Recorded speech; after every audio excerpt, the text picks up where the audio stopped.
창밖으로 스며드는 이른 아침 햇살이 침실 커튼 사이로 가느다랗게 들어왔다.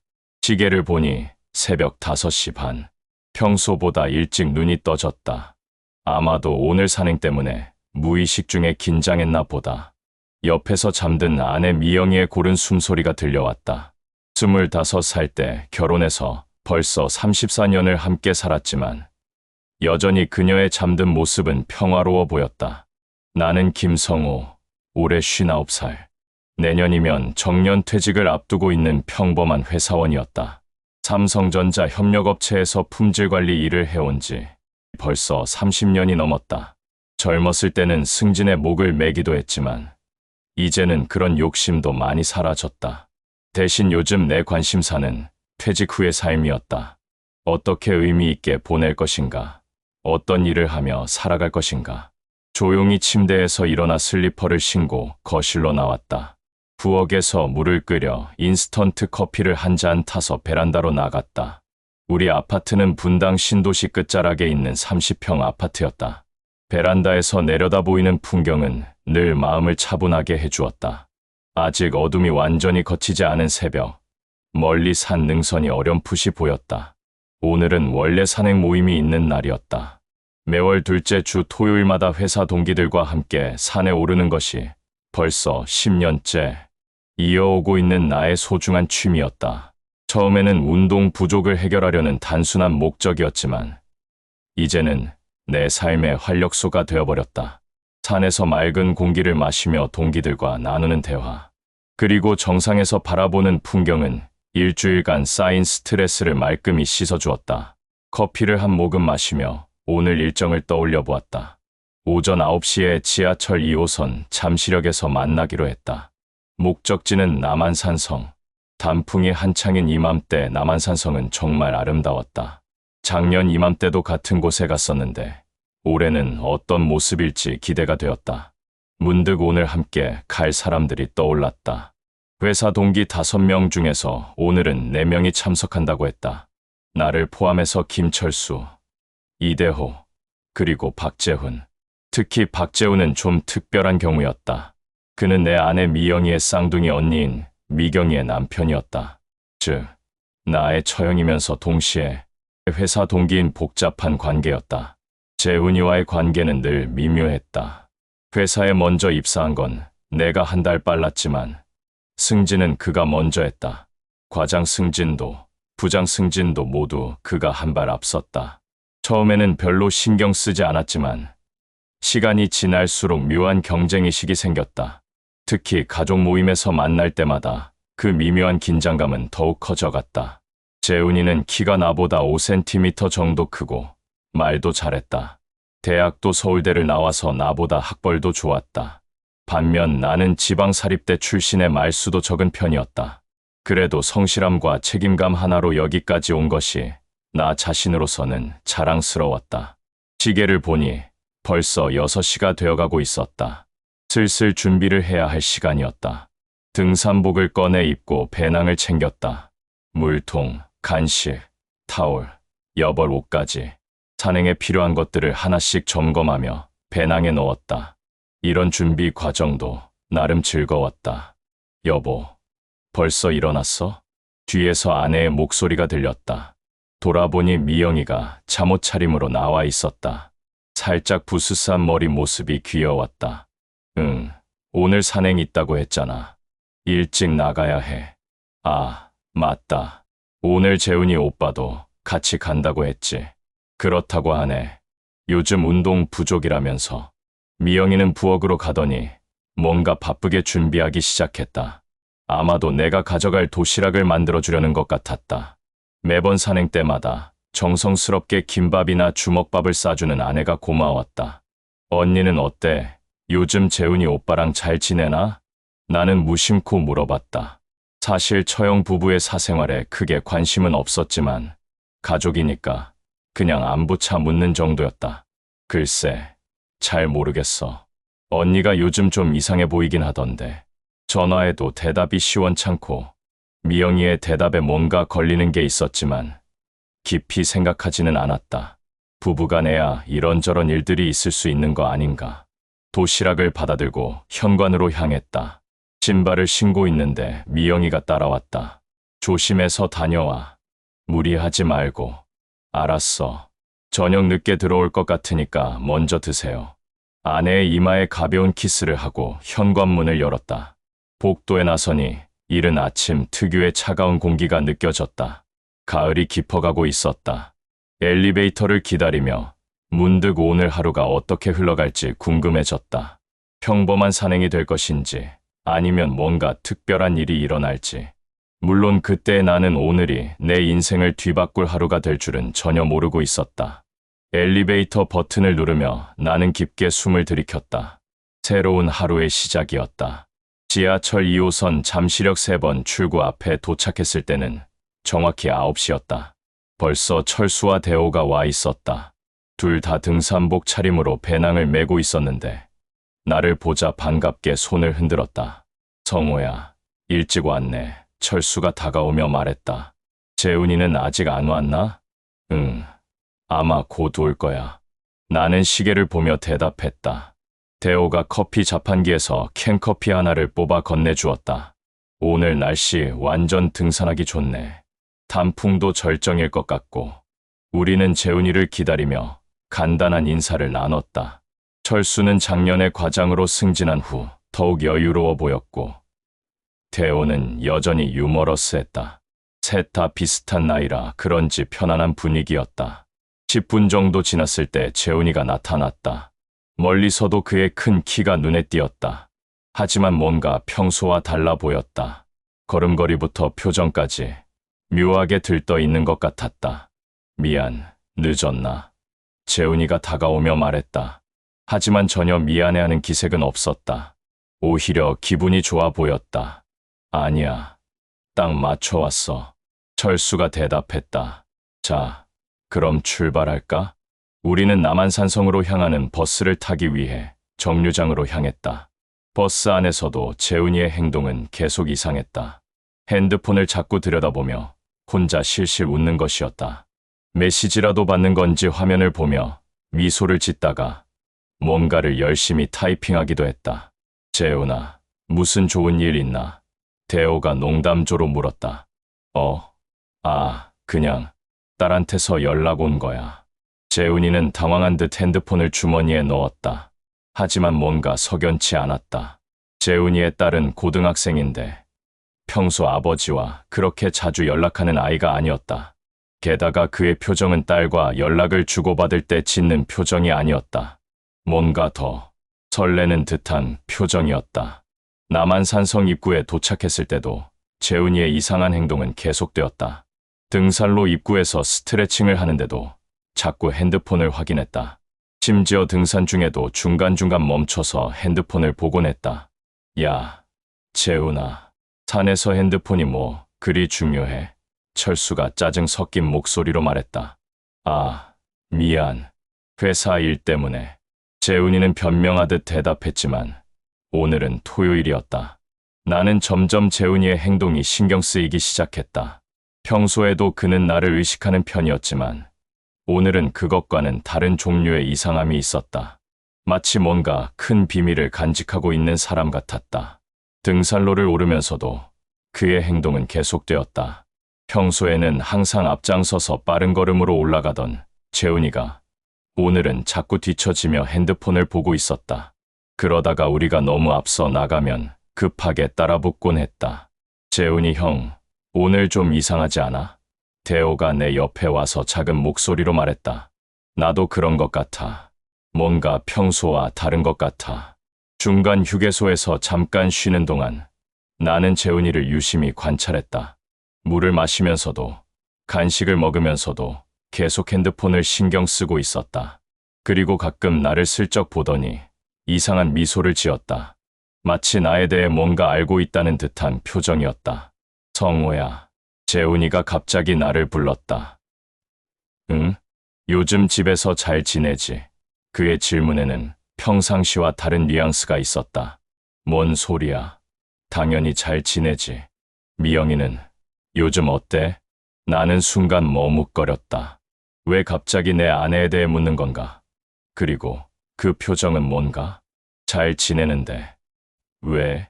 아니야. 그냥 처제라서 안부 물어본 거야. 재훈이는 그렇게 말했지만 그의 눈빛에는 뭔가 다른 것이 담겨 있었다.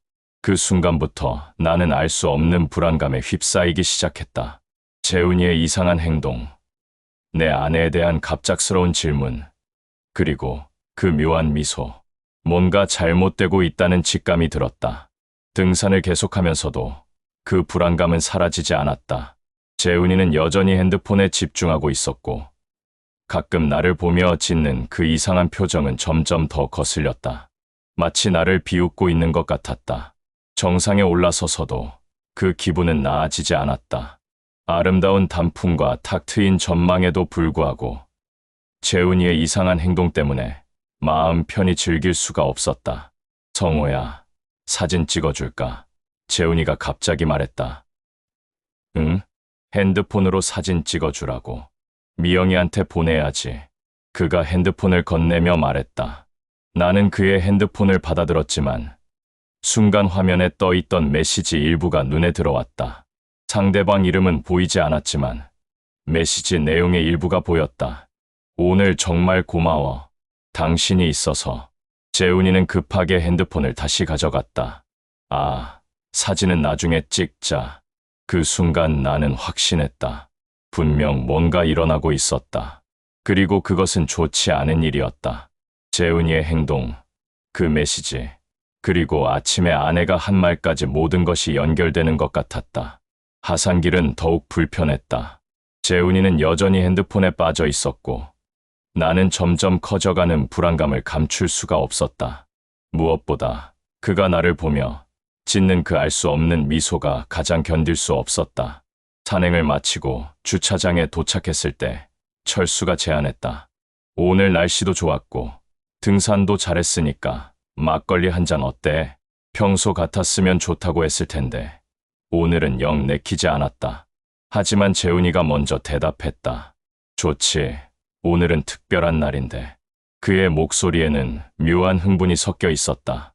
나는 그 말에서 더욱 불길한 예감을 느꼈다. 특별한 날이라니. 도대체 무슨 특별한 날이란 말인가? 막걸리 집은 남한산성 입구 근처에 있는 조그만한 전통 음식점이었다. 산골 막걸리라는 간판이 걸린 그 집은 우리 산행 모임의 단골집이기도 했다. 나무 테이블과 좌식 의자, 그리고 벽에 걸린 오래된 사진들이 정겨운 분위기를 자아냈다. 사장님, 막걸리 2주전자하고 파전 하나, 도토리묵 하나 주세요. 철수가 능숙하게 주문했다. 우리는 안쪽 테이블에 자리를 잡고 앉았다. 나는 일부러 재훈이와 마주 앉는 자리를 피했지만 그가 내 옆자리로 와서 앉았다. 뭔가 의도적인 것 같아 더욱 불편했다. 오늘 등산 정말 시원했다. 대호가 물컵을 들며 말했다. 날씨도 딱 좋고 단풍도 예술이었어. 맞아. 역시 가을 산행이 최고야. 철수도 맞장구 쳤다. 막걸리가 나오자 우리는 자연스럽게 건배를 했다. 건배, 하지만 내 마음은 전혀 즐겁지 않았다.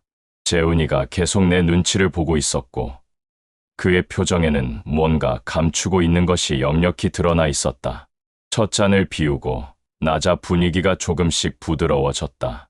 회사 이야기, 가족 이야기, 요즘 근황 등 평소와 다름없는 대화가 오갔다. 하지만 재훈이는 여전히 이상했다.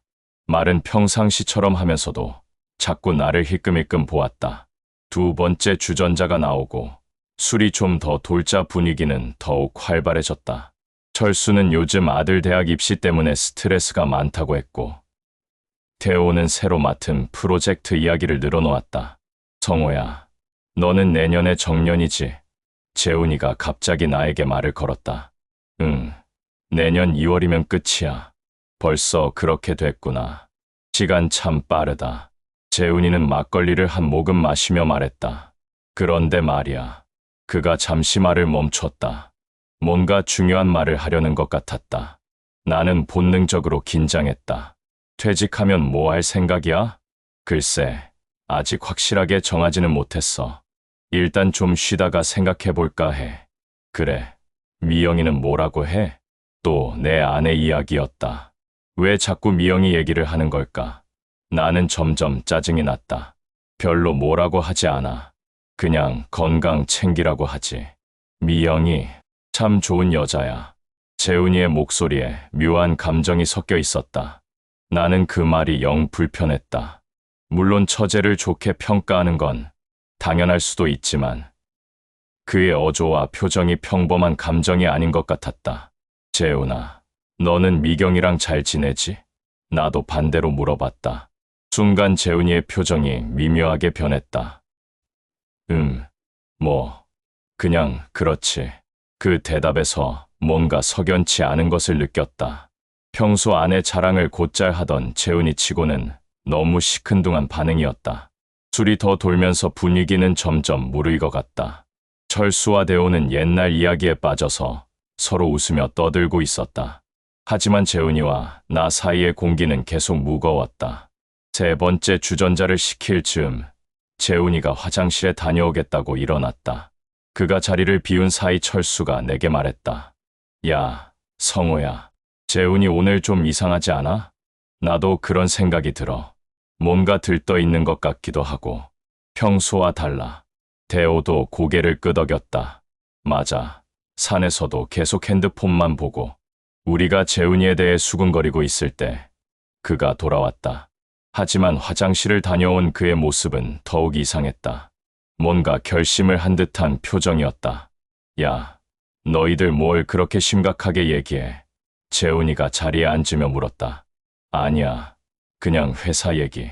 철수가 얼버무렸다. 재훈이는 막걸리를 따르며 말했다. 오늘 정말 좋은 날이다. 뭐가 그렇게 좋아? 대호가 물었다. 글쎄, 그냥 모든 게 다 좋아 보여. 그의 대답은 여전히 모호했다. 하지만 그 표정에는 뭔가 흥분된 기색이 역력했다. 마치 큰 일을 저지르기 직전의 사람 같았다. 막걸리가 더 돌면서 재훈이의 혀도 점점 풀렸다. 평소보다 말이 많아졌고 목소리도 커졌다. 그리고 자꾸 나를 의식하는 듯한 발언들을 했다.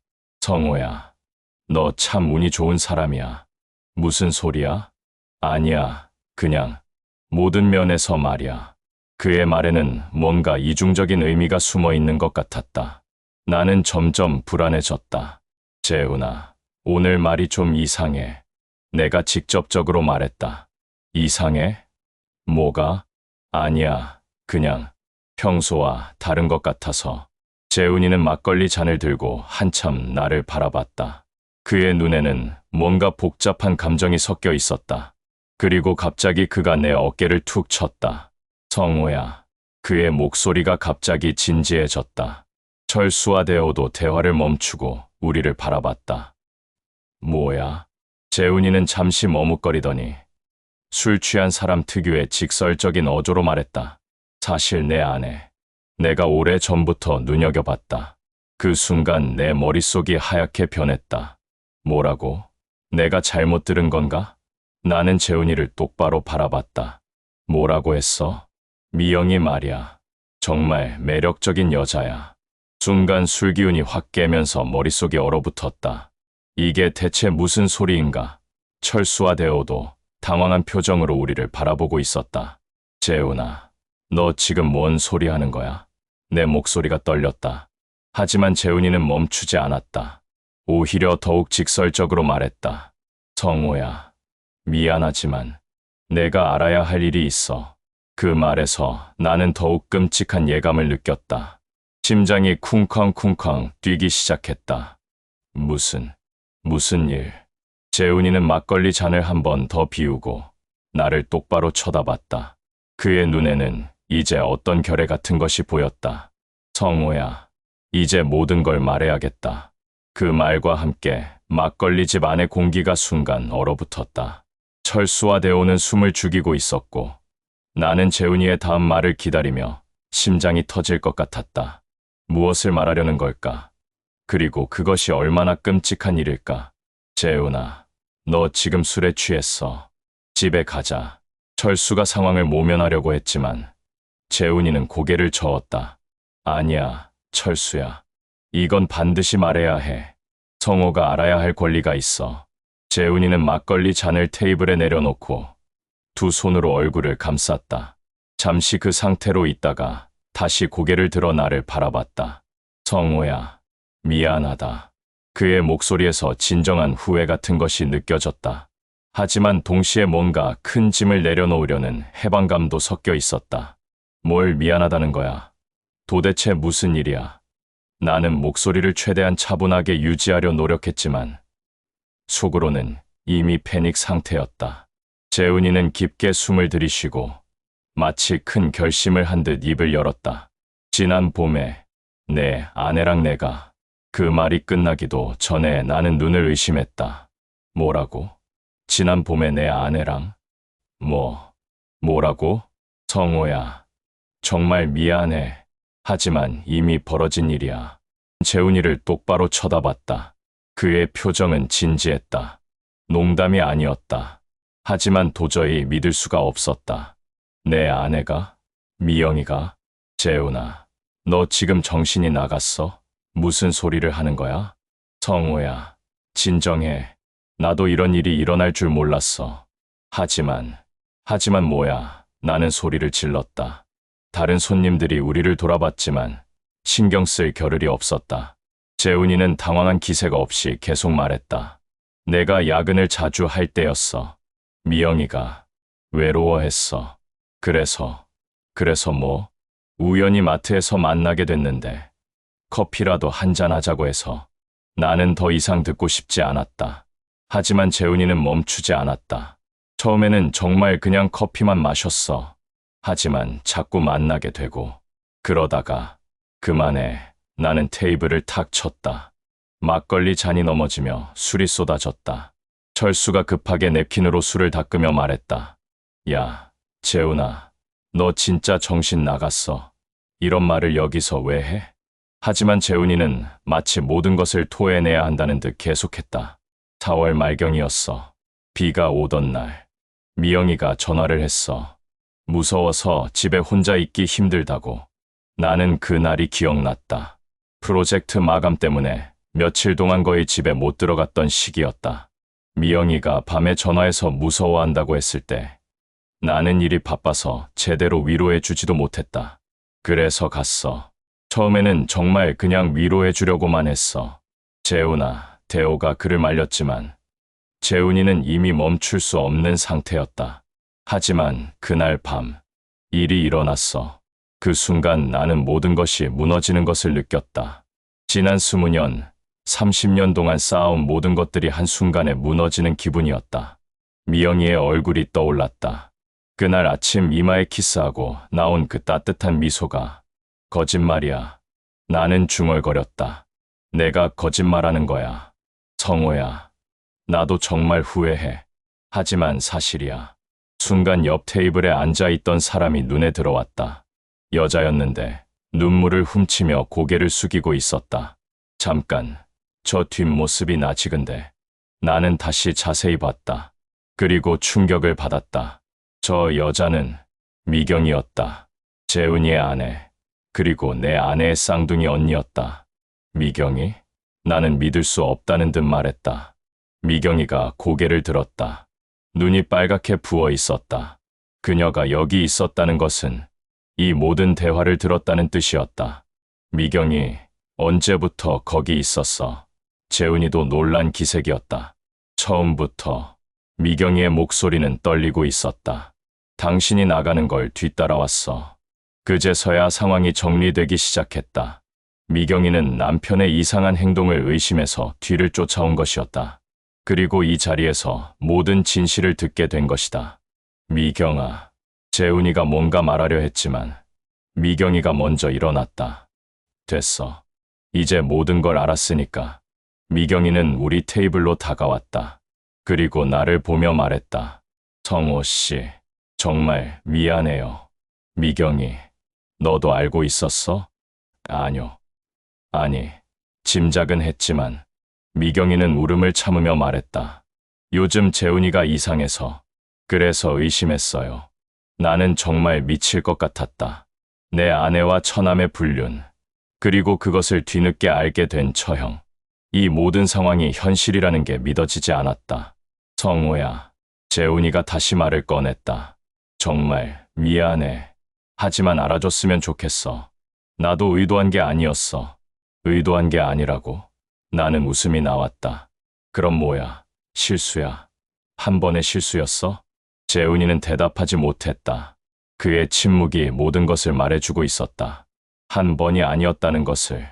몇 번이나? 내가 물었다. 성호야, 몇 번이나냐고. 몇 번. 재훈이의 목소리가 점점 작아졌다. 그 순간 나는 모든 것을 이해했다. 지난 몇 달 동안의 미영이의 행동들, 재훈이의 이상한 기색들, 그리고 오늘 산행에서의 그 이상한 흥분 상태까지 모든 것이 연결되었다. 나는 의자에서 일어났다. 다리가 후들거렸지만 어떻게든 서 있었다. 나 집에 가야겠어. 성호야, 잠깐. 철수가 나를 붙잡으려 했지만 나는 그의 손을 뿌리쳤다. 미영이와 직접 얘기해야 해. 미경이가 눈물을 흘리며 말했다. 성호 씨, 정말 죄송해요. 제가 남편을 제대로 못 봐서. 미경아, 내 잘못이 아니야. 나는 지갑에서 돈을 꺼내 테이블에 던지고 막걸리 집을 나섰다. 뒤에서 철수와 대호가 뭔가 말하는 것 같았지만 아무것도 들리지 않았다. 밖으로 나오니 차가운 바람이 얼굴을 때렸다. 하지만 그 바람도 내 머릿속의 혼란을 식혀주지는 못했다. 집으로 돌아가는 길, 나는 계속 생각했다. 정말 미영이가 그런 일을 했을까? 34년을 함께 산 아내가? 아니면 재훈이가 거짓말을 하는 걸까? 하지만 미경이의 반응을 보면 이것은 거짓말이 아니었다. 모든 것이 진실이었다. 내 인생이 송두리째 흔들리고 있었다. 집까지 가는 길이 이렇게 길게 느껴진 적은 없었다. 버스 안에서, 지하철 안에서, 그리고 아파트까지 걸어오는 내내 머릿속은 온통 재훈이의 말로 가득했다. 지난 봄에 너 아내랑 내가, 그 말이 계속 맴돌았다. 하지만 동시에 다른 생각도 들었다. 정말 미영이가 그런 일을 할 사람일까? 34년을 함께 살면서 그녀의 성격을 모르는 건 아니었다. 조용하고 내성적이며 무엇보다 가정적인 여자였다. 그런 그녀가 정말로 아파트 엘리베이터를 타고 올라가면서 나는 마음의 준비를 했다. 어떻게 물어볼 것인가? 어떻게 확인할 것인가? 하지만 막상 현관문 앞에 서니 손이 떨려서 비밀번호를 누를 수가 없었다. 몇 번 숨을 깊이 들이쉬고 나서야 문을 열 수 있었다. 거실 불이 켜져 있었고 부엌에서 설거지하는 소리가 들렸다. 평범한 토요일 저녁의 풍경이었다. 여보? 벌써 왔어. 미영의 목소리가 부엌에서 들려왔다. 평상시와 다름없는 따뜻한 목소리였다. 나는 신발을 벗고 거실로 들어갔다. 미영이가 부엌에서 나와 나를 맞았다. 일찍 왔네. 술은 많이 안 마셨어? 응, 별로. 미영이는 내 표정을 살피며 물었다. 왜? 무슨 일 있었어? 얼굴이 좀 이상해. 그 순간 나는 미영이를 자세히 바라봤다. 정말 평상시와 다름없어 보였다. 약간 걱정스러워하는 표정 외에는 특별히 어색하거나 불안해 보이는 기색이 없었다. 미영아, 나는 조심스럽게 입을 열었다. 왜? 너, 최근에 재훈이를 만난 적이 있어? 순간 미영이의 표정이 미묘하게 변했다. 놀라는 기색도 아니고 당황하는 기색도 아닌 뭔가 다른 감정이었다. 재훈이 오빠, 왜 갑자기 그런 걸 물어? 그냥 오늘 재훈이가 이상한 말을 해서. 미영이는 잠시 생각하는 듯 하더니 소파에 앉았다. 나도 따라서 앉았다. 어떤 이상한 말. 나는 어떻게 말해야 할지 몰랐다. 직접적으로 물어보기에는 너무 충격적인 내용이었다. 하지만 돌려서 말하기에는 너무 중요한 문제였다. 재훈이가 너랑 뭔가 있었다고 그런 식으로 말했어. 미영이의 눈이 순간 커졌다. 그리고 급하게 말했다. 무슨 소리야? 지난 봄에 너희가 만났다고. 아, 미영이가 한숨을 쉬었다. 그 일 말하는 거구나. 그 반응에서 나는 뭔가 이상함을 느꼈다. 전혀 예상과 달랐다. 부정도 아니고 인정도 아닌 묘한 반응이었다. 그 일이 뭐야? 미영이는 잠시 망설이더니 입을 열었다. 여보, 오해할까 봐 말 안 했는데 뭘 오해한다는 거야? 지난 4월에 정말로 재훈이 오빠를 만났어. 그 말에 내 심장이 다시 쿵쾅거리기 시작했다. 그럼 재훈이가 한 말이 사실이라는 건가? 왜 만났어? 왜? 그날 밤에 무서워서 전화했잖아. 기억 안 나. 천둥 번개 치고 비 오던 날. 나는 그 날을 기억했다. 프로젝트 때문에 회사에서 밤을 새우고 있을 때였다. 그때 당신한테 전화했는데 너무 바쁘다고 하면서. 아, 그래서 어쩔 수 없이 재훈이 오빠한테 전화한 거야. 정말 무서워서. 나는 그때의 상황이 떠올랐다. 미영이가 전화해서 무섭다고 했을 때 나는 정말 바빠서 조금만 참아. 내일 아침에 들어갈게 라고만 했다. 그래서 재훈이가 왔어? 응, 오빠가 와서 새벽까지 있었어. 내 머릿속이 다시 복잡해졌다. 그럼 재훈이가 한 말이 맞는 건가? 정말로 그날 밤에. 그래서 무슨 일이 일어났어? 미영이는 잠시 망설이더니 갑자기 눈물을 흘리기 시작했다. 여보, 미안해. 그 말과 함께 내 세상이 다시 한번 무너지기 시작했다. 정말이었다. 재훈이가 한 말이 사실이었다. 정말. 왜, 정말, 그런 일이? 하지만 미영이의 다음 말은 완전히 예상과 달랐다. 아니야, 오해야. 뭐가 오해야? 미영이가 눈물을 닦으며 급하게 말했다. 그날 밤에 재훈이 오빠가 온 건 맞아. 하지만 뭐, 나랑 뭔가 있었다고 했다고? 재훈이 오빠가? 응. 미영이는 고개를 저었다. 여보, 그건 오해야. 분명히 오해야. 뭐가 오해라는 거야? 재훈이가 직접 말했는데. 그게. 미영이가 말을 머뭇거렸다. 뭔가 더 복잡한 이야기가 있는 것 같았다. 미영아, 제발 정확히 말해줘. 도대체 뭐가 어떻게 된 거야? 미영이는 눈물을 또 흘리며 떨리는 목소리로 말했다. 여보, 그날 밤에 온 건 맞아. 하지만 나랑 뭔가 있었던 게 아니야. 그럼, 그날, 언니가 왔어. 언니? 미경이가? 응. 그날 재훈이 오빠랑 크게 싸웠다고 하면서 우리 집에 온 거야.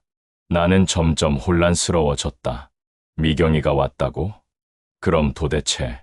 그래서 재훈이 오빠가 언니를 찾아서 온 거야. 나를 보러 온 게 아니라. 잠깐. 나는 상황을 정리하려고 했다. 그럼 그날 밤에 재훈이랑 미경이가? 미영이가 고개를 끄덕였다. 응. 그리고 그들이 화해하는 과정에서 뭔가 일이 있었나 봐. 뭔가 일이? 나는 먼저 방에 들어갔어. 그들이 이야기하라고.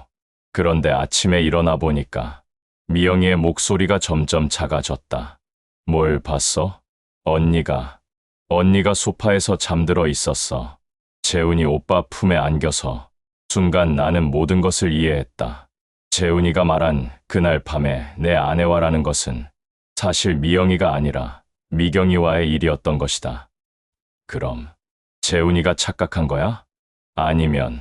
아니면 일부러 그렇게 말한 걸 수도 있어. 왜? 모르겠어. 하지만 분명한 건 나랑은 아무 일도 없었어. 미영이가 내 손을 꼭 잡으며 말했다. 여보, 정말이야. 나는 그런 일 절대 안 해. 당신 믿지? 나는 미영이의 눈을 바라봤다. 그녀의 눈에는 진실함이 가득했다.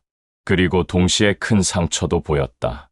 남편이 자신을 의심한다는 것에 대한 상처. 미영아, 미안해. 괜찮아. 나도 그 일 때문에 고민이었어. 언니 문제 때문에. 그제서야 모든 퍼즐이 맞춰지기 시작했다. 재훈이의 이상한 행동, 미경이가 남편을 의심했던 것, 그리고 오늘 막걸리 집에서의 그 복잡한 상황까지. 그럼 재훈이가 착각한 거구나. 응. 아니면 미영이가 말을 멈췄다. 아니면 정말로 언니랑 뭔가 있었는데 그걸 나라고 착각한 걸 수도 있어. 우리가 쌍둥이니까 그 말에서 나는 소름이 끼쳤다. 만약 그렇다면 재훈이는 처제와 불륜을 저지르고도 그것을 아내와의 일이라고 착각한 채 나에게 고백한 것이었다. 아니, 더 정확히 말하면 자신의 아내와 불륜을 저지르고도 그것을 내 아내와의 일이라고 착각한 것이었다. 상황은 내가 생각했던 것보다 훨씬 복잡하고 기괴했다. 미영이의 설명을 들은 후에도 내 마음은 쉽게 정리되지 않았다. 아내가 아니라 처형과의 일이었다는 것, 그리고 재훈이가 쌍둥이 자매를 착각했을 가능성까지. 하지만 한 가지 확실한 것은 우리 가족에게 큰 균열이 생겼다는 사실이었다. 여보, 미영이가 조심스럽게 말했다. 언니한테 연락해봐야 할까? 나는 고개를 저었다. 지금은 안 돼. 미경이도 충격받았을 거야. 사실 막걸리 집에서 미경이의 모습이 계속 머릿속에 맴돌았다. 남편의 배신을 알게 된 그 절망적인 표정, 그리고 나를 보며 미안하다고 했던 떨리는 목소리. 그녀 역시 피해자였다. 그런데 여보, 미영이가 다시 입을 열었다. 정말로 재훈이 오빠가 언니랑 그런 일을 했을까? 나는 아직도 믿기지 않아. 나도 같은 생각이었다. 아무리 생각해도 재훈이의 행동이 이해되지 않았다. 설령 부부싸움 후 화해하는 과정에서 뭔가 일어났다고 해도 그것을 다른 사람 앞에서 그렇게 당당하게 말할 수 있을까? 미영아, 그날 밤 상황을 다시 자세히 말해줄래? 미영이는 소파에서 자세를 바로 하고 천천히 말하기 시작했다. 그날이 4월 25일이었어. 기억해. 프로젝트 마감 때문에 당신이 3일째 집에 못 들어왔을 때 나는 고개를 끄덕였다. 그 시기가 정말 힘들었다. 매일 새벽까지 야근하고 주말에도 출근해야 했다. 밤 11시쯤 되었나 천둥 소리가 너무 커서 잠을 못 이루겠더라고. 그래서 당신한테 전화했는데 내가 바쁘다고 했지. 응. 그래서 어쩔 수 없이 재훈이 오빠한테 전화한 거야. 그런데 신기하게도 오빠가 금방 올 수 있다고 하더라고. 금방. 응. 보통은 집에서 여기까지 40분은 걸리잖아. 그런데 20분 만에 왔어. 나는 그 부분이 이상했다. 재훈이가 그렇게 빨리 올 수 있었다는 것은 혹시 재훈이가 이미 근처에 있었던 건 아닐까? 나도 그런 생각이 들었어. 그래서 물어봤더니 친구를 만나고 오는 길이었다고 하더라고. 미영이는 잠시 말을 멈추고 물을 한 모금 마셨다. 그런데 오빠가 오고 나서 30분쯤 지났을 때 현관벨이 울렸어. 그때 미경이가 온 거야? 응. 언니가 완전히 울면서 왔어. 비에 다 젖은 채로. 재훈이 오빠랑 싸우고 나왔다고 하면서 나는 상황을 그려보려고 했다. 비 오는 밤, 처형이 찾아오고 그 뒤를 이어 재훈이도 온 상황. 그래서 뭐라고 했어? 미경이가. 언니가 이상한 말을 하더라고. 이상한 말. 미영이가 잠시 망설이더니 입을 열었다. 언니가 재훈이 오빠가 바람을 피운다고 했어. 다른 여자가 있다고.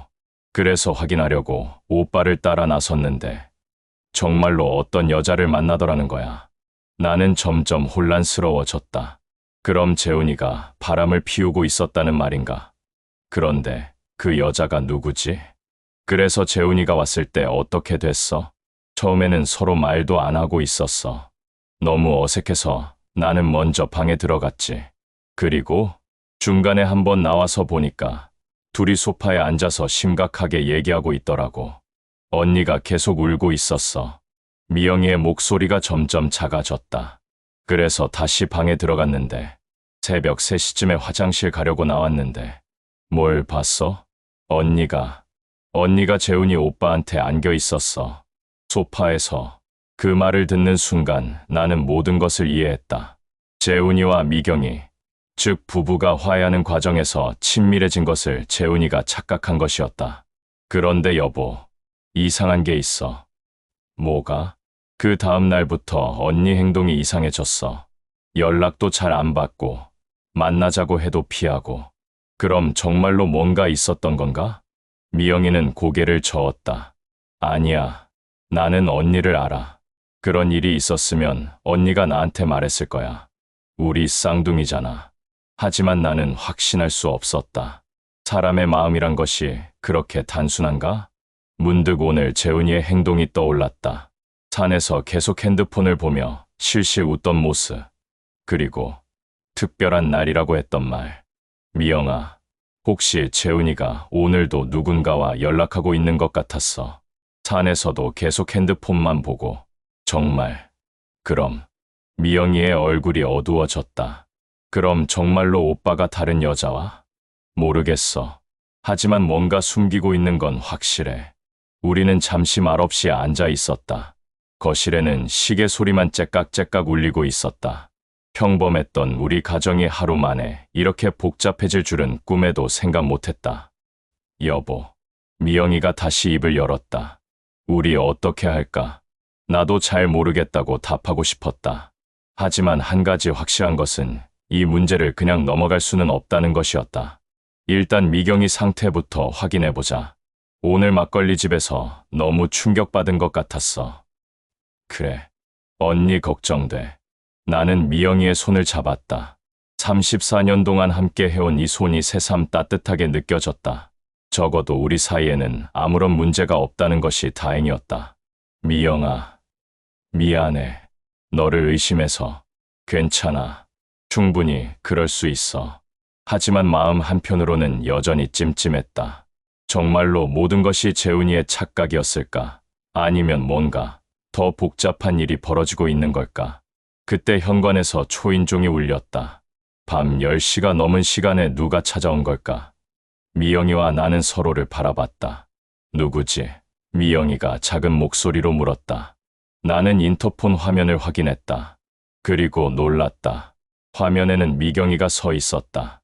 눈이 퉁퉁 부어있는 모습이 역력히 보였다. 언니야, 내가 미영이에게 말했다. 미영이가 급하게 현관으로 달려갔다. 문을 열자마자 미경이가 미영이 품에 안겨서 울기 시작했다. 미영아, 나 어떡하지? 나 정말 어떡하지? 그 모습을 보면서 나는 알았다. 오늘 일은 아직 끝나지 않았다는 것을, 그리고 우리 가족 모두에게 더 큰 시련이 기다리고 있다는 것을. 미경이의 울음소리가 거실에 울려 퍼졌다. 평범했던 우리의 토요일 밤은 이렇게 끝이 났다. 그 후 일주일이 지났다. 미영이가 언니 옆에 앉아 등을 토닥여주면서 달래고 있었다. 언니, 진정해. 천천히 말해봐. 미영이가 부드럽게 말했다. 미경이는 한참을 울다가 겨우 고개를 들었다. 눈두덩이 퉁퉁 부어서 평소 모습을 알아보기 힘들 정도였다. 미영아, 나 정말 바보였어. 무슨 소리야? 왜? 재훈이가 정말로 바람을 피우고 있었어. 그 말에 나와 미영이는 서로를 바라봤다. 역시 그랬구나 싶으면서도 직접 듣고 나니 충격이었다. 언니, 확실해? 미경이가 핸드폰을 꺼내서 우리에게 보여주었다. 화면에는 카카오톡 대화 내용이 떠 있었다. 오늘 재훈이 외출한 후에 핸드폰을 뒤져봤어. 그랬더니 나는 화면을 자세히 봤다. 상대방은 수진이라는 이름으로 저장되어 있었고 대화 내용은 정말 충격적이었다. 당신 만나서 정말 행복해요. 나도야. 오늘 등산 갔다 와서 바로 연락할게. 조심해요. 부인이 의심하면 안 되니까. 괜찮아. 곧 모든 게 정리될 거야. 미경이가 떨리는 목소리로 말했다. 이게 다가 아니야. 더 있어. 그녀가 위로 스크롤하자 더 많은 메시지들이 나타났다. 최근 몇 달간의 대화였는데 내용이 점점 더 노골적이었다. 4월부터 시작된 것 같아. 미경이가 말했다. 그 여자는 재훈이 회사 후배래. 나는 갑자기 무릎이 탈진하는 느낌이었다. 그럼 재훈이가 오늘 막걸리 집에서 한 말은 완전한 거짓말이었단 말인가? 그런데 언니, 미영이가 조심스럽게 물었다. 그럼 오빠가 오늘 성우 오빠한테 한 말은? 그것도 다 거짓말이야. 미경이가 소리쳤다. 나를 의심해서 벗어나게 하려고 성우 오빠를 이용한 거야.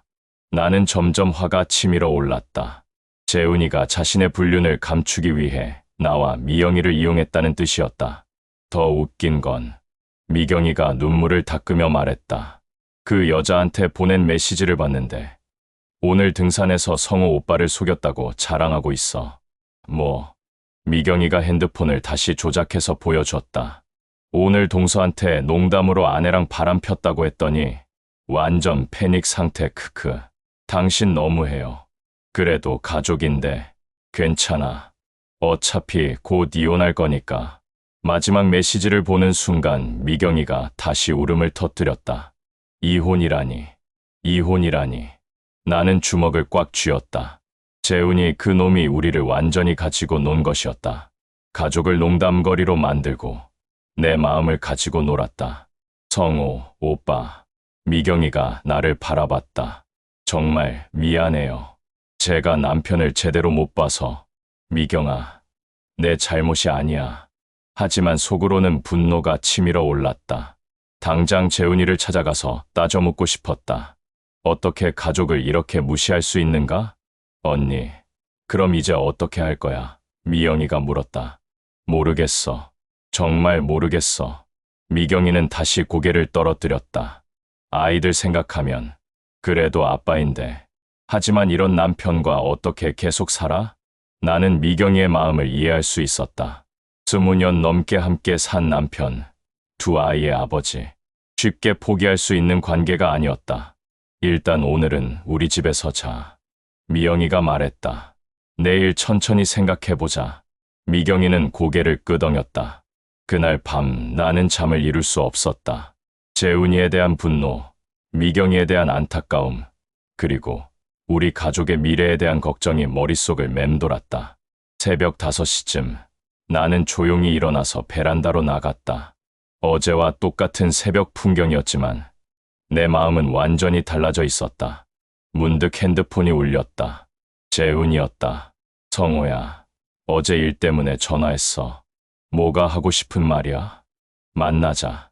제대로 설명하고 싶어. 나는 잠시 망설였다.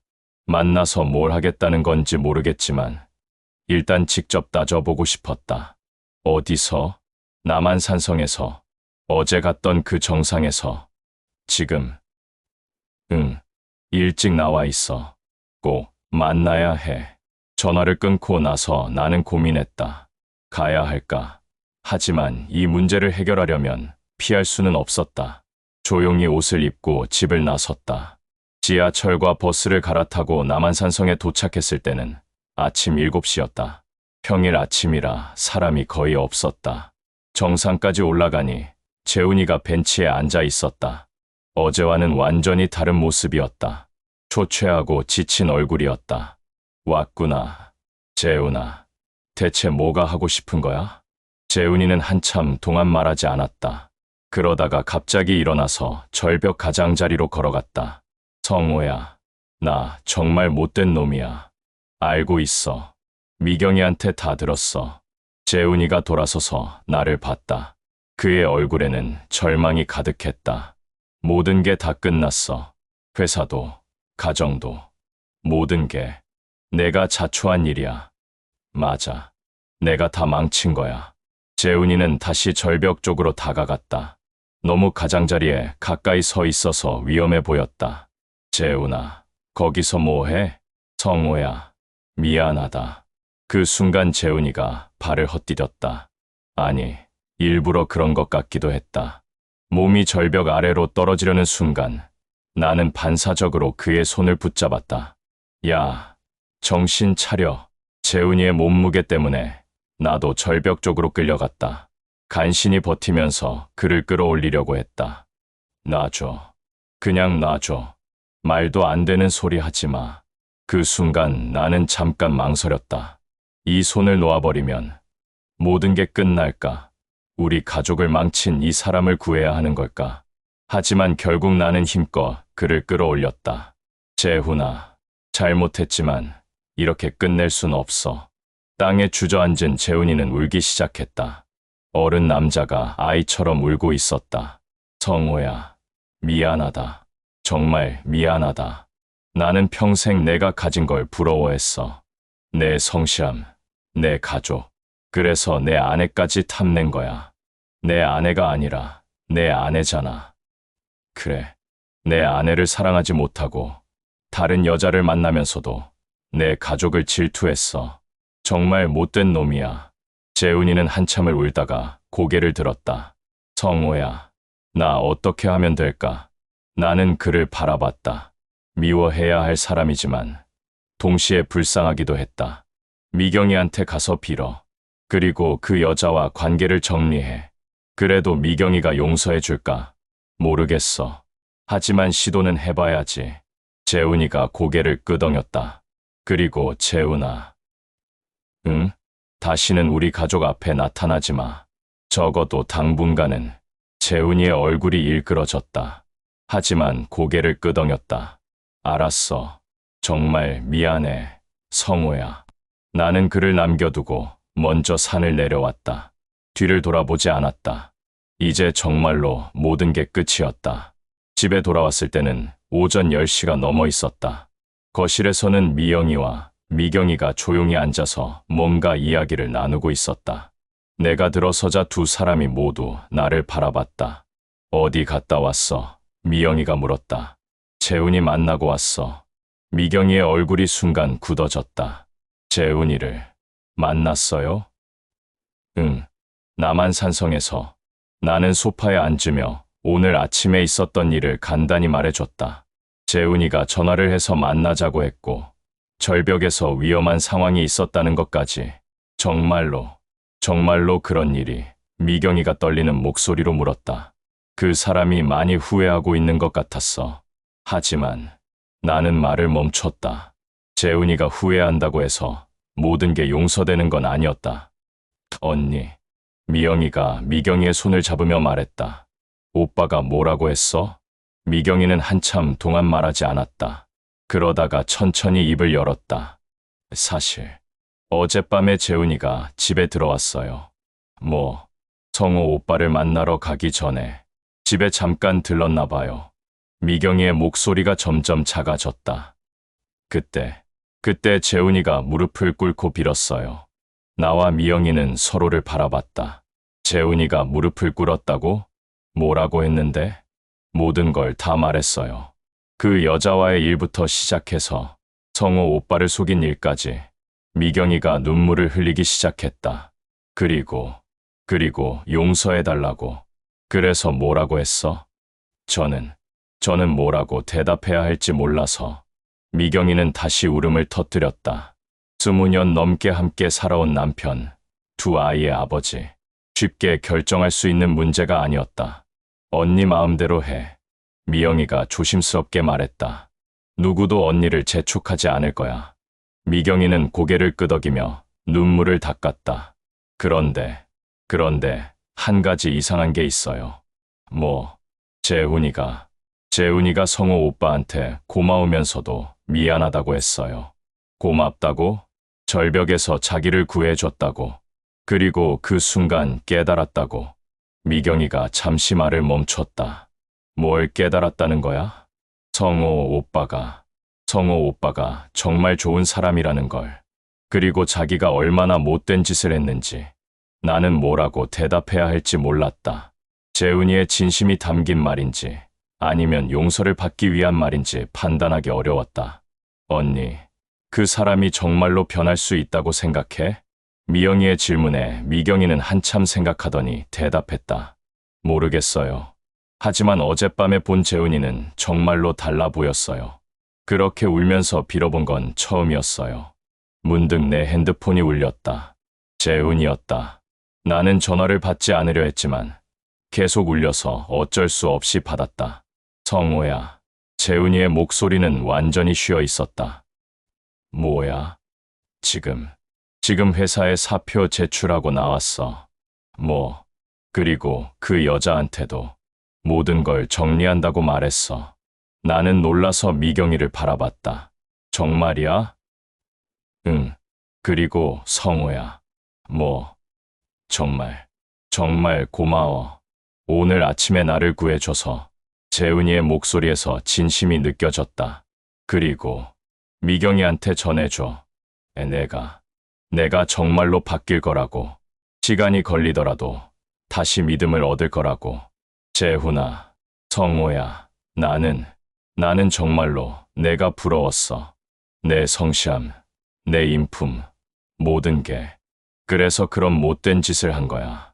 재훈이가 울먹이는 소리가 들렸다. 하지만 오늘 깨달았어. 내가 얼마나 소중한 것들을 가지고 있었는지. 미경이를, 아이들을, 그리고 너 같은 형을. 재훈아, 형, 미안해. 정말 미안해. 전화가 끊겼다. 나는 핸드폰을 내려놓고 미경이를 바라봤다. 들었죠? 내가 물었다. 미경이는 눈물을 흘리며 고개를 끄덕였다. 그 사람이 정말로 변하려고 하나 봐요. 언니 생각은 어때? 미경이는 한참을 생각하더니 입을 열었다. 저도 시간이 필요해요. 하지만 완전히 포기할 수는 없을 것 같아요. 아이들 때문만이 아니라 20년 넘게 함께한 추억들 때문에. 미영이가 언니의 어깨를 토닥였다. 언니가 결정하는 대로 우리가 도와줄게. 고마워. 정말 고마워. 미경이는 눈물을 닦으며 일어났다. 집에 가볼게요. 아이들도 걱정하고 있을 거고. 언니, 혼자 괜찮을까? 응, 이제 혼자서도 할 수 있을 것 같아. 미경이가 가방을 챙기며 말했다. 성우, 오빠, 정말 고마워요. 오빠가 아니었으면 재훈이는 정말로. 됐어. 가족인데. 미경이는 현관에서 신발을 신으며 마지막으로 말했다. 오빠는 정말 좋은 사람이에요. 미영이가 행복한 이유를 알겠어요. 그녀가 나간 후 거실에는 나와 미영이만 남았다. 여보, 미영이가 내 옆에 앉으며 말했다. 응? 당신 정말 대단해. 그 상황에서 재훈이 오빠를 구하다니.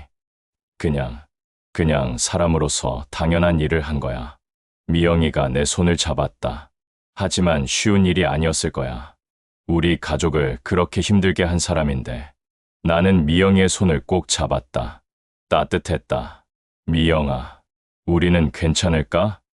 뭐가? 이 모든 일 때문에 우리 사이가 변하지는 않을까? 미영이는 미소를 지었다. 바보야, 우리 사이에는 아무 문제도 없었잖아. 오해였을 뿐이야. 그래도 마음 한편으로는 아직도 불안해. 당신, 미영이가 내 볼에 손을 대며 말했다. 34년을 함께 살았는데 아직도 나를 믿지 못해? 나는 미영이의 눈을 바라봤다. 그 눈에는 변함없는 사랑이 담겨 있었다. 미영아, 사랑해. 나도 사랑해. 그리고 자랑스러워. 뭐가? 이런 남편을 둔 게. 우리는 서로를 바라보며 웃었다. 지난 이틀 동안의 모든 혼란과 아픔이 조금씩 사라지는 것 같았다. 하지만 한 가지 확실한 것은 이번 일을 통해 우리 부부의 사랑이 더욱 깊어졌다는 것이었다.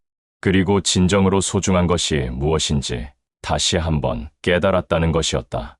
그 후 일주일이 지났다. 재훈이와 미경이 부부에 대한 소식은 들려오지 않았다. 미영이가 가끔 언니에게 안부 전화를 했지만 미경이는 시간이 필요하다는 말만 반복했다. 나는 평상시처럼 출근하고 퇴근했지만 마음 한구석은 여전히 무겁했다. 30년 넘게 함께 일해온 동기와의 관계가 이렇게 끝날 줄은 몰랐다. 회사에서도 재훈이의 갑작스러운 사표 제출 때문에 소란이 있었지만 나는 아무에게도 자세한 이야기를 하지 않았다. 금요일 저녁, 집에 들어서니 미영이가 심각한 표정으로 거실에 앉아 있었다. 여보, 무슨 일 있어? 언니한테서 연락 왔어. 내 심장이 쿵했다. 혹시 나쁜 소식은 아닐까? 뭐라고 했는데? 재훈이 오빠가 집을 나갔대. 미영이가 한숨을 쉬며 말했다. 어제 밤에 아이들과 함께 진지한 대화를 했나 봐. 그리고 오늘 아침에 짐을 싸서 나갔다고. 나는 소파에 털썩 앉았다. 어디로 갔다는 거야? 모르겠어. 언니도 어디로 갔는지 모른다고 해. 아이들은 뭐라고 해? 그게 아이들이 아빠한테 집을 나가라고 했다는 거야. 나는 놀랐다. 고등학생과 중학생인 조카들이 그런 말을 했다고? 언니가 아이들한테 모든 사실을 말했나 봐. 아빠가 바람을 폈다는 것부터 시작해서. 그랬구나. 아이들이 너무 충격받았나 봐. 특히 큰아이가 많이 화났다고 해. 나는 복잡한 심정이었다. 재훈이가 잘못한 것은 맞지만 가족이 완전히 해체되는 것을 보는 건 마음이 아팠다. 언니는 어떻게 하려고 해? 그게 언니가 우리한테 부탁이 있다고 해. 무슨 부탁? 미영이가 조심스럽게 말했다. 언니가 이사를 가려고 해. 아이들과 함께 새로운 곳에서 시작하고 싶다고. 이사? 응. 그런데 당분간 우리와는 연락을 끊고 싶다고 해. 나는 그 말의 의미를 이해할 수 있었다. 미경이는 우리를 볼 때마다 이번 일이 떠오를 것이다. 상처를 치유하려면 거리를 두는 것이 나을지도 모른다. 언니 마음을 이해해. 내가 말했다. 나도 그래. 하지만 섭섭해. 미영이의 눈에 눈물이 맺혔다. 쌍둥이 언니와 이렇게 헤어지는 것이 얼마나 아플까. 여보, 미영이가 나를 바라보며 말했다. 응? 우리도 새로 시작하자. 새로 시작한다는 게 언니네와는 인연을 끊고 우리 둘만의 길을 가자. 나는 미영이의 말을 천천히 생각해봤다. 30년 넘게 이어온 관계들을 정리한다는 것이 쉬운 일은 아니었다. 하지만 어쩌면 그것이 우리 모두에게 가장 좋은 방법일지도 모른다. 그래. 나는 미영이의 손을 잡으며 말했다. 우리 둘만의 새로운 시작을 해보자. 정말. 응. 내년에 퇴직하면 우리도 어딘가 다른 곳으로 이사하자. 조용한 곳으로. 미영이의 얼굴에 희미한 미소가 떠올랐다. 어디로? 내가 가고 싶은 곳 어디든. 우리는 그날 밤 늦게까지 앞으로의 계획에 대해 이야기했다. 퇴직 후 살고 싶은 곳, 하고 싶은 일들, 그리고 우리만의 새로운 삶에 대해서. 다음 날 토요일 아침, 미영이가 언니에게 마지막 전화를 걸었다. 나는 옆에서 그 통화를 들었다. 언니, 잘 지내? 언니가 결정한 대로 할게. 우리도 새로 시작하기로 했어. 언니, 힘내. 아이들과 함께 행복하게 살아. 나도 언니가 보고 싶을 거야. 하지만 언니 말이 맞아. 서로를 위해서는 이게 최선일 것 같아. 통화가 끝난 후 미영이는 한참 동안 울었다. 나는 그녀의 등을 토닥이며 함께 있어줬다. 여보, 미영이가 눈물을 닦으며 말했다. 응? 이제 정말 우리 둘만 남았네. 그래. 하지만 우리에게는 그걸로 충분해. 미영이가 내 품에 안겨서 말했다. 앞으로는 더 이상 슬픈 일이 없었으면 좋겠어. 그럴 거야. 우리가 서로를 잘 지켜주면 돼. 그 주 내내 우리는 새로운 계획을 세우는 데 몰두했다. 퇴직 후 살 집을 알아보고 취미 활동도 계획하고 여행지도 정했다. 특히 미영이는 요리 교실에 다니고 싶다고 했고 나는 사진 촬영을 배우고 싶다고 했다. 30년 넘게 일만 하면서 미뤄뒀던 꿈들을 하나씩 꺼내보았다. 여보, 우리 제주도에서 한 달 살기는 어때? 미영이가 제안했다. 제주도? 응. 퇴직하고 나서 제주도에서 한 달 정도 살아보는 거야. 바다도 보고 한라산도 올라가고. 좋은 생각이야. 그리고 거기서 마음에 드는 곳이 있으면 아예 이사하는 것도 생각해볼까? 나는 미영이의 반짝이는 눈을 바라봤다. 이번 일로 큰 상처를 받았을 텐데도 새로운 미래에 대한 희망을 잃지 않는 그녀가 대단했다. 미영아, 왜? 고마워. 이 모든 일을 잘 넘겨줘서, 그리고 나와 함께 새로운 시작을 하려고 해줘서. 미영이가 미소를 지었다. 바보야, 당연한 거잖아. 우리는 부부니까. 그날 밤, 나는 창밖을 바라보며 생각했다. 한 달 전만 해도 상상할 수 없었던 일들이 일어났다. 믿었던 사람의 배신, 가족의 해체, 그리고 새로운 시작. 하지만 가장 중요한 것을 잃지 않았다. 바로 미영이와의 사랑이었다. 오히려 이번 일을 통해서 우리의 사랑이 얼마나 소중한지 더욱 깊이 깨달았다. 59의 나이에 새로운 인생을 시작한다는 것이 쉽지는 않을 것이다. 하지만 미영이와 함께라면 무엇이든 할 수 있을 것 같았다. 내일부터는 정말로 우리 둘만의 길이 시작될 것이다. 몇 달이 흘렀다. 정년 퇴직일이 다가오면서 회사에서는 송별의 준비에 한창이었다. 하지만 나는 그런 분주함 속에서도 마음이 차분했다. 미영이와 함께 계획한 새로운 삶에 대한 기대감 때문이었다. 성호 씨, 정말로 제주도로 이사하실 거예요? 후배 김 대리가 물었다. 아직 확정은 아니야. 일단 한 달 살아보고 결정하려고. 부럽네요. 저도 언젠가는 그런 여유로운 삶을 살고 싶어요. 나는 미소를 지었다. 여유로운 삶이라. 정말 그런 삶을 살 수 있을까? 30년 넘게 바쁘게만 살아온 내게 과연 그런 삶이 가능할까? 퇴근길에 미영이가 보낸 메시지를 확인했다.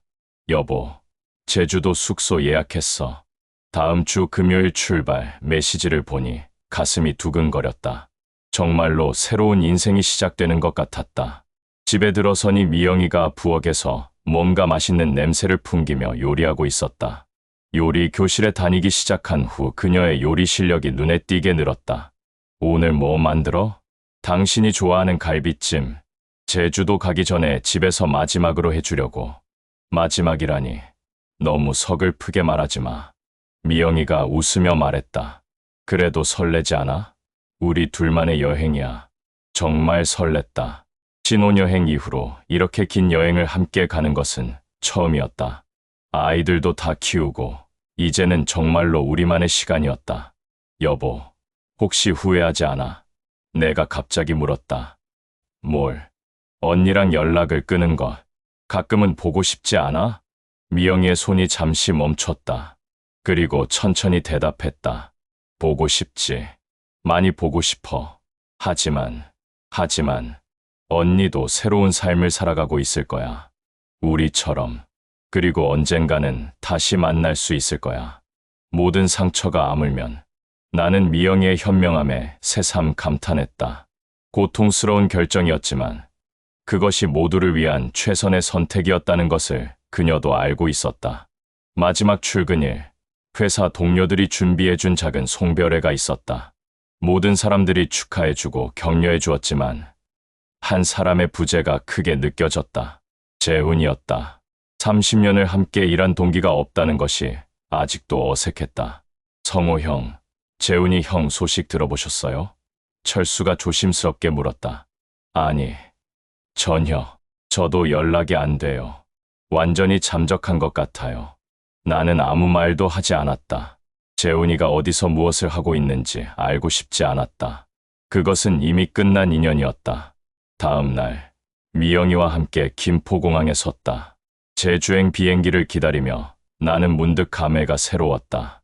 59의 나이에 이런 모험을 시작한다니. 긴장돼. 미영이가 내 손을 꼭 잡으며 물었다. 응, 좀. 너는? 나도. 하지만 기대돼. 비행기가 이륙하면서 서울이 점점 작아졌다. 내가 태어나고 자란 곳, 30년 넘게 일한 곳, 그리고 지난 몇 달간 힘든 시간을 보낸 곳이 구름 아래로 사라져갔다. 제주공항에 도착했을 때의 그 상쾌한 공기는 지금도 잊을 수 없다. 미영이가 깊게 숨을 들이마시며 말했다. 여보, 공기가 다르지 않아? 그러게. 정말 다른 것 같아. 우리는 렌터카를 빌려서 서귀포 쪽으로 향했다. 한 달간 머물 펜션은 바다가 보이는 조용한 곳이었다. 펜션의 짐을 풀고 테라스에 앉았을 때 눈앞에 펼쳐진 파란 바다를 보며 나는 깊은 감동을 받았다. 이런 곳에서 한 달을 살 수 있다니. 꿈만 같아. 미영이도 감탄했다. 첫째 주에는 제주도 곳곳을 둘러봤다. 한라산에도 올라가고 성산일 출봉에서 해돋이도 보고 작은 카페들을 찾아다니며 여유로운 시간을 보냈다. 30년 넘게 쉴 틈 없이 살아온 내게 이런 시간들이 얼마나 소중한지 새삼 깨달았다. 둘째 주에는 현지 사람들과 어울리기 시작했다. 펜션 사장님의 소개로 동네 어르신들과 바둑도 두고 부근 농장에서 봉사활동도 했다. 미영이는 현지 아주머니들과 함께 전통 음식을 배우며 즐거워했다. 여보, 여기 사람들 정말 따뜻하다. 미영이가 말했다. 그러게. 서울에서는 느낄 수 없었던 인정미가 있어. 셋째 주가 되자 우리는 이미 현지 생활에 완전히 적응해 있었다. 아침에는 바닷가를 산책하고, 오전에는 각자 취미활동을 하고, 오후에는 함께 제주도 곳곳을 탐험했다. 저녁에는 테라스에 앉아서 바다를 바라보며 하루를 정리했다. 여보, 셋째 주 마지막 날 밤, 미영이가 조심스럽게 말했다. 응? 여기서 계속 살고 싶어. 나도 같은 생각이었다. 이 한 달이 내 인생에서 가장 평화롭고 행복한 시간이었다. 나도 그래. 정말로 여기서 살고 싶어. 정말. 응. 서울로 돌아가서 집 정리하고 아예 이사 오자. 미영이의 얼굴이 환하게 밝아졌다. 여보, 사랑해. 넷째 주에는 실제로 살 집을 알아보기 시작했다. 바다가 보이는 작은 전원주택 몇 군데를 둘러봤는데 그 중에서도 한라산이 보이는 집이 마음에 들었다. 이 집 어때? 미영이가 물었다. 완벽해. 정원도 있고 바다도 보이고. 집 주인 아저씨가 말했다. 서울에서 오신 분들이 많이 찾아오세요. 다들 여유로운 삶을 찾아서요. 저희도 새로운 인생을 시작하려고 왔어요. 좋은 선택이에요. 제주도는 마음을 치유해주는 곳이거든요. 한 달의 제주 생활이 끝날 무렵 우리는 확신했다. 이곳에서 새로운 인생을 시작하겠다고. 마지막 날 밤, 테라스에서 바다를 바라보며 미영이가 말했다. 여보, 이 한 달이 꿈만 같았어. 나도 이렇게 평화로운 시간이 있을 줄 몰랐어. 앞으로도 계속 이럴 수 있을까? 나는 미영이의 손을 꼭 잡았다. 그럴 거야. 우리가 함께 만들어가는 거니까. 문득 하늘을 올려다봤다. 서울에서는 볼 수 없었던 수많은 별들이 반짝이고 있었다. 미영아, 별 좀 봐. 와, 정말 많다. 우리는 한참 동안 별을 바라보며 앉아 있었다. 지난 몇 달간의 모든 아픔과 혼란이 이 평화로운 순간에 녹아내리는 것 같았다. 여보. 응? 우리 정말 잘했지. 이런 선택을 한 거. 응, 최고의 선택이었어. 그 순간 나는 깨달았다. 인생의 진짜 반전은 절망에서 희망으로 바뀌는 것이 아니라 다시 시작할 수 있는 용기를 갖는 것이구나. 59의 나이에 얻은 이 깨달음이 결코 늦지 않았다는 것을. 그리고 진정한 행복은 거창한 것이 아니라 사랑하는 사람과 함께하는 평범한 일상 속에 있다는 것을. 서울로 돌아가는 비행기 안에서 미영이가 말했다. 이제 정말 새로운 인생이 시작되는 거야. 나는 고개를 끄덕였다. 이제 우리 앞에는 또 다른 내일이, 새로운 가능성이 열려 있었다. 제주도의 파란 바다처럼 넓고 아름다운 미래가 기다리고 있었다. 30년 만에 진짜 꿈을 꾸기 시작한 59살의 남자. 그리고 그와 함께 새로운 모험을 시작할 준비가 된 아내.